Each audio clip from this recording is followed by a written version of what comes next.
Hello friend, welcome to my YouTube channel. જય શ્રી કૃષ્ણ, જય માતાજી. તો આજે આપણે બનાવીશું નાના બાળકો તેમજ મોટા સૌનો ફેવરેટ એવો કેરીનો મુરબ્બો. કેરીનો મુરબ્બો બનાવવા માટે સૌપ્રથમ મેં અહીં પહેલાં એક કેરી લીધી છે, એની આપણે છાલ ઉતારી નાખીશું.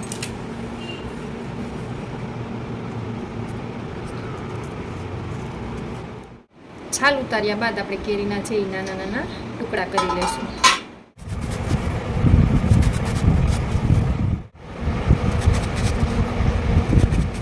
આ રીતે આખી કેરીના ઝીણા ઝીણા કટકા થઈ જાય ત્યારબાદ છે એ એક મોટા વાસણમાં લઈ અને એમાં આપણે છે એ હળદર મીઠું નાખીશું. છે એ અડધી ચમચી જેટલી હળદર, અડધી ચમચી જેટલું મીઠું નાખી સરસ રીતે મિક્સ કરી લઈશું.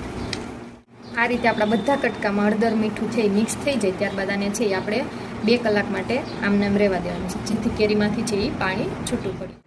2 કલાક પછી તમે જોઈ શકો છો કે આપણે કેરીમાંથી પાણી છે આ રીતે છૂટું પડી ગયું છે.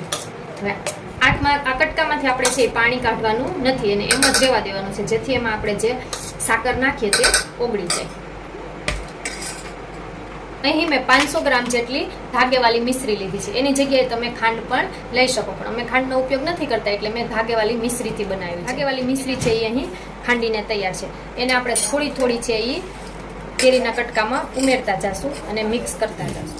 માપ તમારે છે એ 500 ગ્રામ જો કેરી લીધી હોય તો તમારે 550 ગ્રામ જેટલી છે એ સાકર લેવાની. થોડી થોડી નાખી અને મિક્સ કરતું જવાનું.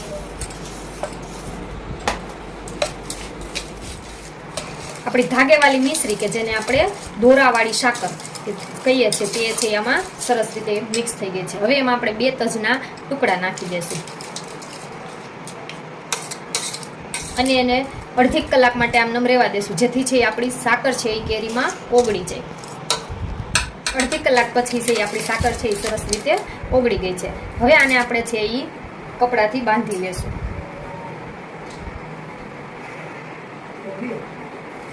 આ રીતે છે કોટનના કપડાથી વ્યવસ્થિત રીતે બાંધી અને આપણે એને જે દિવસમાં જ્યારે તડકો હોય ત્યારે તડકે મૂકી દેવાનો. એવી રીતે આપણે 5-6 દિવસ છે એને કન્ટિન્યુ તડકે મૂકવાનું, જેથી સરસ છે એ ચાસણી આવી જાય.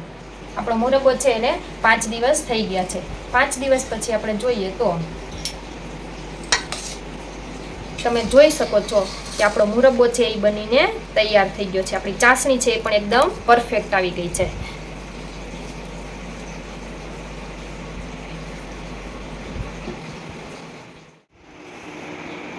જો તમને મારી આ રેસીપી ગમી હોય તો કમેન્ટ બોક્સમાં જરૂરથી જણાવજો. તેમજ મારો વિડીયો છે એને લાઇક કરી, શેર કરી અને મારી ચેનલને સબસ્ક્રાઈબ કરજો.